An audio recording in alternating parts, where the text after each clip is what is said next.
Alright, so today we are checking out the newly released Nitro Nectar 16850 6S Li-ion batteries from Newbie Drone. And in this video, I'm going to be telling you why is this different, why is this revolutionary, and why you might want to get one. Let's get going. Before I begin, if you can, please help me like and subscribe, as this is going to keep my content flowing. Thank you. Alright, so first thing first, in order to understand why this particular 16850 battery is so different, is that we have to compare it with a regular Li-ion pack versus a LiPo battery. So this is a Li-ion pack, this is a LiPo pack. So Li-ion packs, the biggest difference that you probably will notice is that Li-ion packs are generally going to be having a better capacity versus size ratio than a LiPo pack. So the same size of Li-ion battery is generally going to have more capacity than the LiPo battery.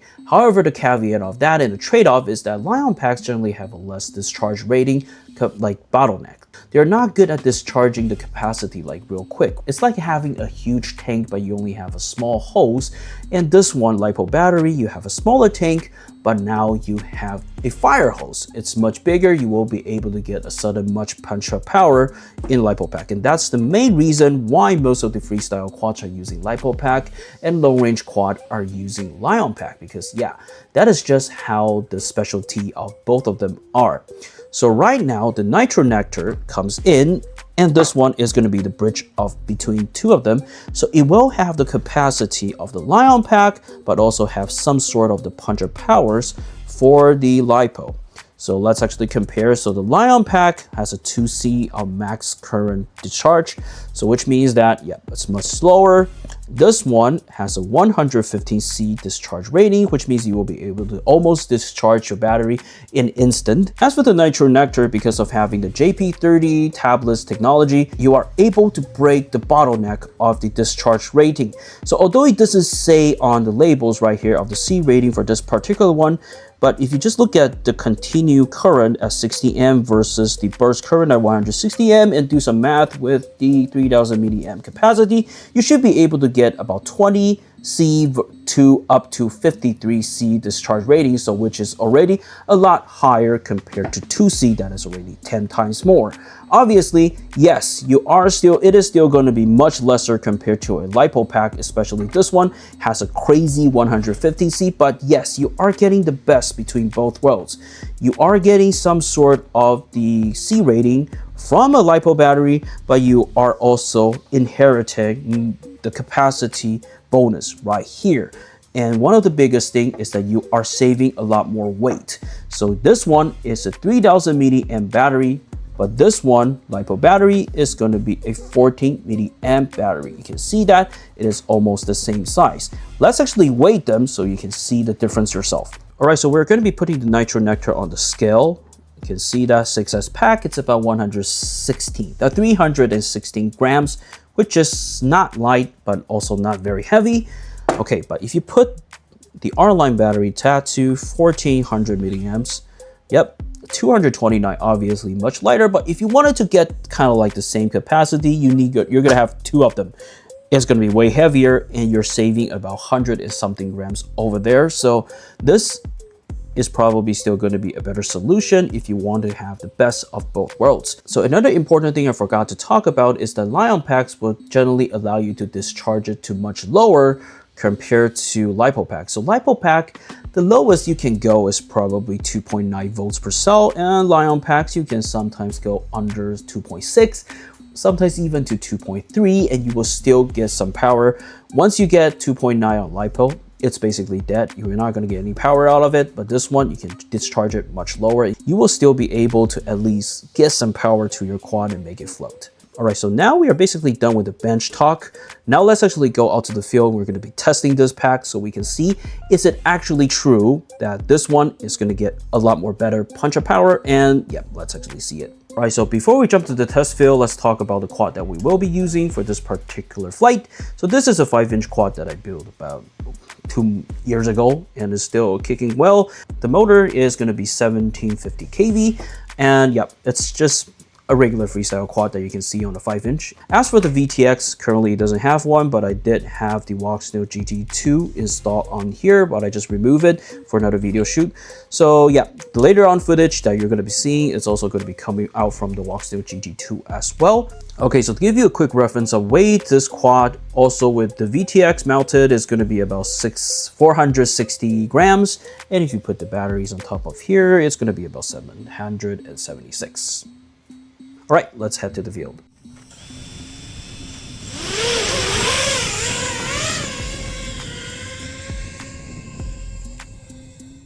All right, so this is going to be our first pack, and the goal for this particular test is that we are going to be testing the flight time to see how long it takes that we can drain it from 4.2 all the way to about 2.3/4.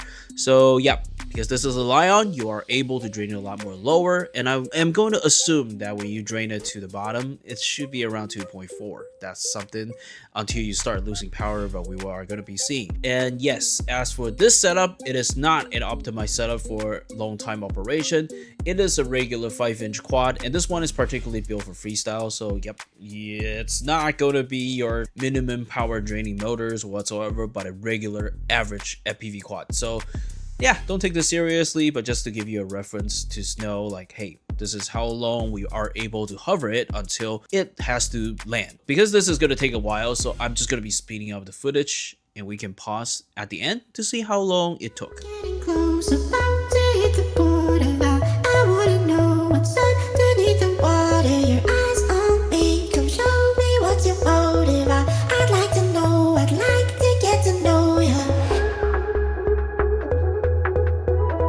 So you can see that the stopwatch is right here. It took about 15 something minutes, and this is better than what I expected. Later.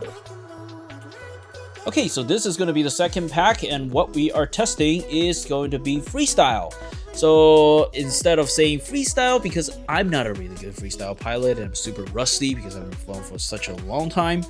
Yep, mainly we're just going to be doing a lot of punch-ups and a lot of like split S's and probably some juicy flicks. That's all the stuff I know, but I think that this is still enough for you to kind of gauge how powerful this LiPo is.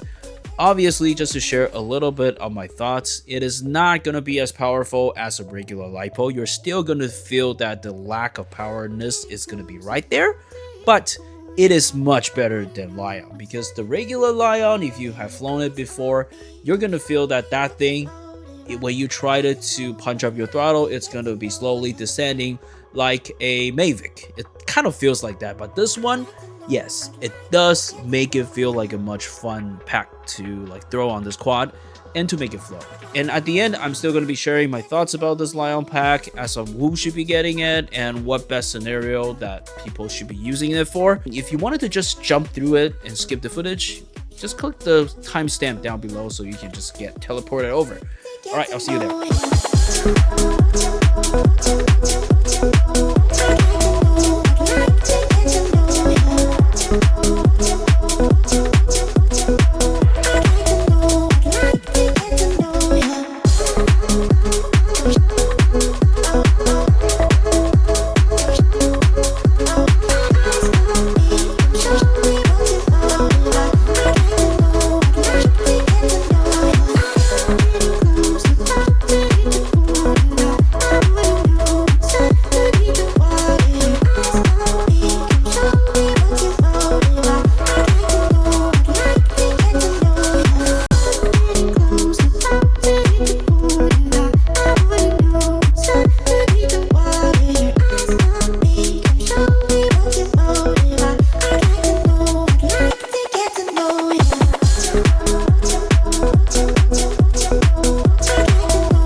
Alright, so back to the bench and some of my final thoughts.